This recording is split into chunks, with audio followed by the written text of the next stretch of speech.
5 seconds.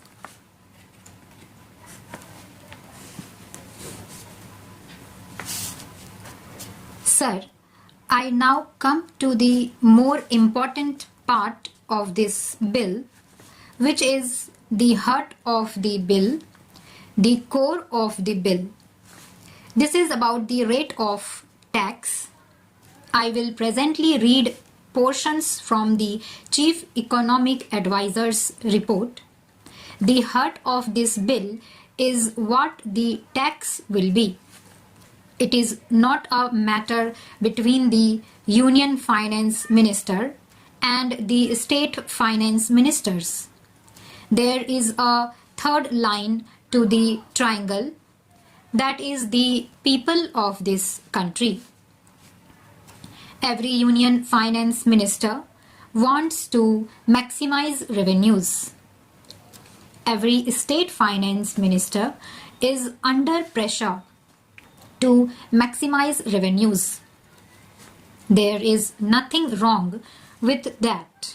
But please remember, we are dealing with an indirect tax. An indirect tax, by definition, is a regressive tax. Any indirect tax falls equally on the rich and poor. If you buy a soft drink bottle, whether a rich buys it or a poor man buys it, he pays the same excise duty on the soft drink bottle. That is why, world over, indirect taxes, being regressive in nature, the trend is to keep them as low as possible. I am sure many members have read the Chief Economic Advisor's report.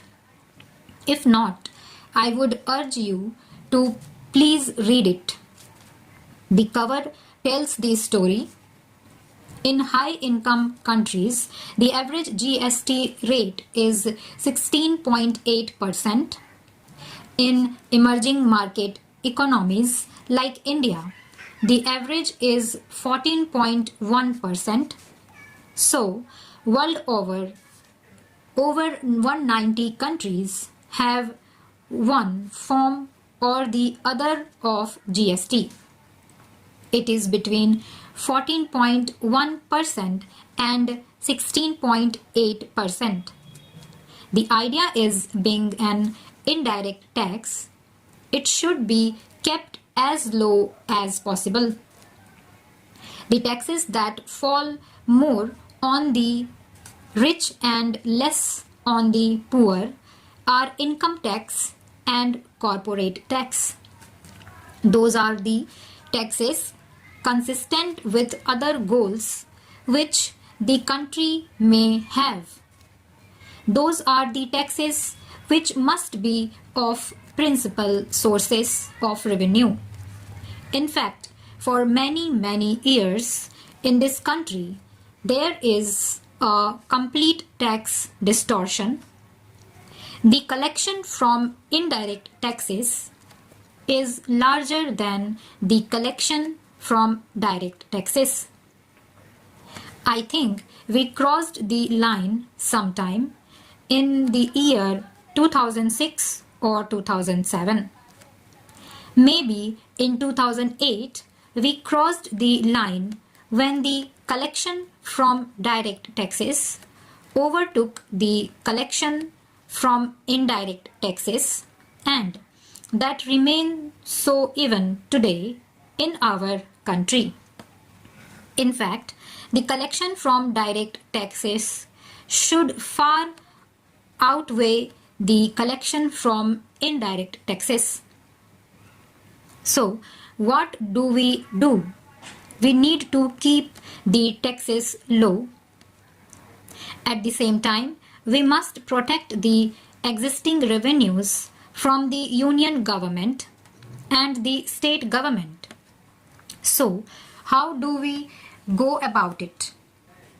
We go about it by discovering what is called a revenue neutral rate. That is not the actual rate of tax.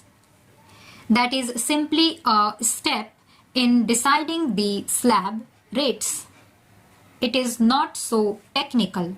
In fact, it can be explained in fairly simple terms. You derive an RNR, and then from that RNR you work out the slab rates. Today, please remember, over 80% of excise duties are between 12 and 14%. Over 56% of VAT is in the range of about 13-14%. So, on an average, 70% of the goods have a tax incidence of about 13-14%. Between there are huge tax losses because of an inefficient collection machinery, and a large number of goods escape taxes. They are neither captured by the union, captured by the states, etc. The GST is supposed to be a more efficient tax. If the union captures it, it cannot escape state tax. If the state captures it, it cannot escape union tax. Therefore, it is more efficient, and because it is non-cascading, more people will comply with it. Because it is a self-audit method, a chain of transactions, it is very difficult to escape the tax. All these are argued everywhere, and I don't wish to repeat those arguments. Now, the Chief Economic Advisor of the government, working with experts, including state government representatives, arrived at an RNR of 15 to 15.5. and then suggested that the standard rate should be 18. The Congress party did not pluck 18 from the air. This 18 came out of your report. The standard rate must be 18. You can have then a lower rate less than 18, and you can have a demerit rate of more than 18. But the standard rate, the rate that will apply to most groups and most services, must be 18. And the Chief Economic Advisor has argued very cogently that alone will make it non-inflationary, acceptable to the public, and an efficient way of taxing without tax evasion.